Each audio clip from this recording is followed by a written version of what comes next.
connecting with leaders, which is a good. Yeah. I always come out with some random golden stuff. nuggets. Yeah.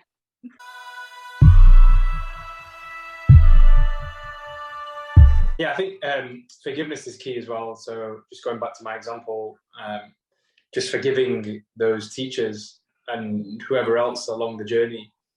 I think it just, because if they don't know, and sometimes it just slips out, right? And I've done it many times when I might have said something and it offends someone. I think forgiveness is key, because in a way you're forgiving them and yourself. I know I've done stuff and said stuff which, on reflection, I'm like, oh, I wish I didn't say that, but I said it. And it's not nice to harbor that energy. So I think forgiving is so key. It's such a powerful tool. Forgiveness. I don't know if you've read the human experience, isn't it? Yeah, big time. I think it's such a powerful tool. Like there's a book called A Course in Miracles, which is a wonderful read. That's the main teaching of this book is forgiveness. And it talks about how we're all linked, and how what we see in the outer world is, like we've discussed, is actually about us, and we're all interconnected. So to forgive, to elevate yourself, you almost have to help elevate another. You have to forgive the others to forgive yourself. And when you walk hand in hand together, you can reach what they call the atonement, which is clear perception or clear sight. And that's when you see your life as beautiful, and the kingdom of heaven is actually when you see things clearly as they are, rather than through a distorted lens. Which is it's a very beautiful book. Actually, it's like, well, like it's we forget about this, like how important as well as that. Yeah, obviously, like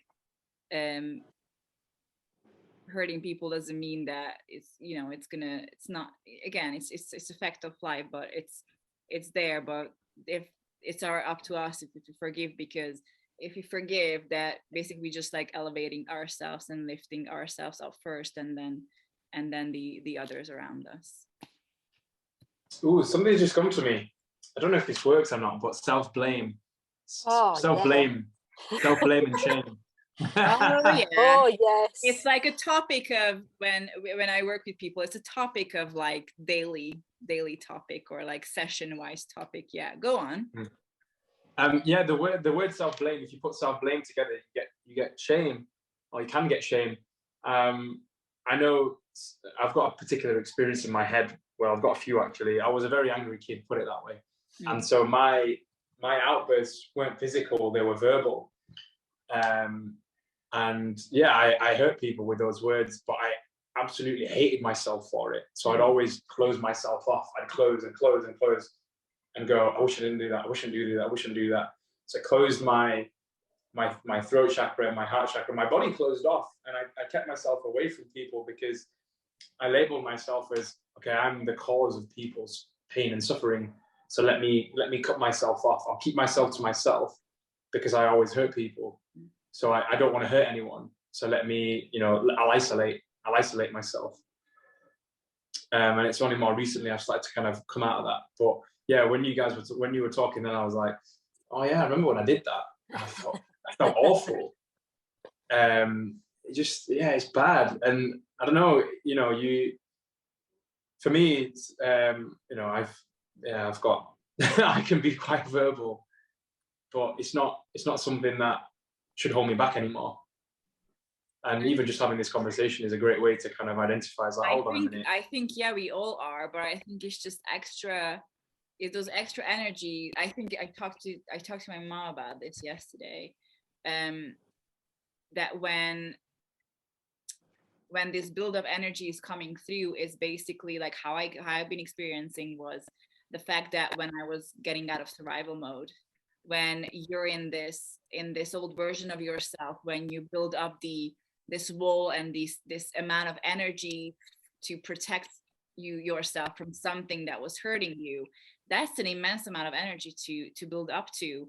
And then when obstacle is basically sometimes killed or taken away from you, for example, if a toxic person or a karmic person is out from your life, that space and energy is freeing up, but that energy was it was kept there to hold up negative.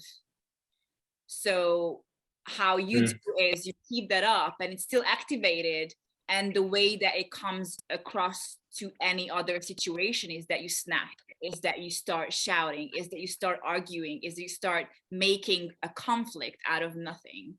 And I used to have this like a lot of times of like, I don't know what to do with it. I was just like vomited it out on someone or something. And I knew in that moment, like, oh my God, I hurt someone.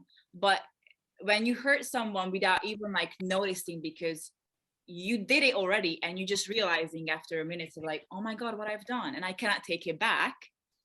And I think also because of the whole shift that it happens, and it's like a subconscious kind of just a doing that is like just come out of you because I've not, and you just run away, and then you don't want to go back and apologize because then you feel bad about apologizing and then, you know, doing that from the first place.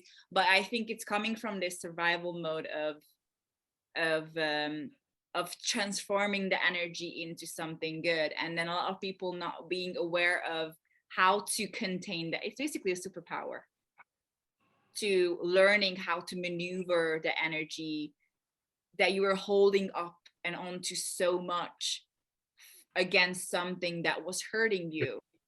Yeah. And it's like, if I have to get it with like water, like if you guys, you know, see those superheroes are like holding something really big in order not to hurt with something else or even yourself, or not being crushed by that thing, and doing that for a longer period of time, it becomes a natural way of living basically. And you don't even realize when that free space is like up and like, I don't know what to do. I have options. Like, what should I do? That's when people they're hit with this sense of freedom.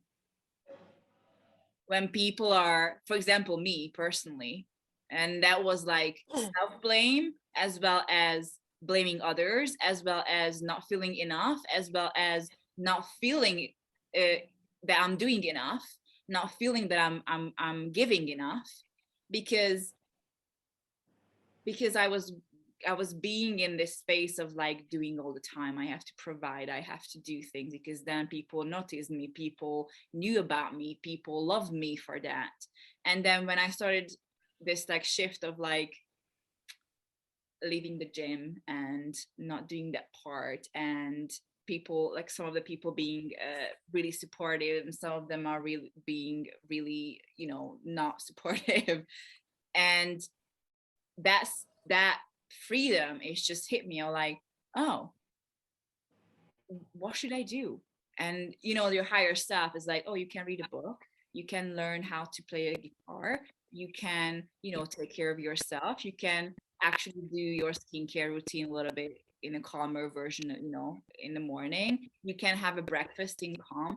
So all those things, I think, become like self-blame of like, did I do anything wrong, or like, do I deserve this, or do I like, and start questioning all this, like whether you deserve it or not. And I think it's a part of the journey where you really show your true colors, and really having that step of proving for yourself that, yeah, I am the queen and king of this temple here, so I can handle this, and I'm gonna make it work. It's like a new earth or something, that how they call this.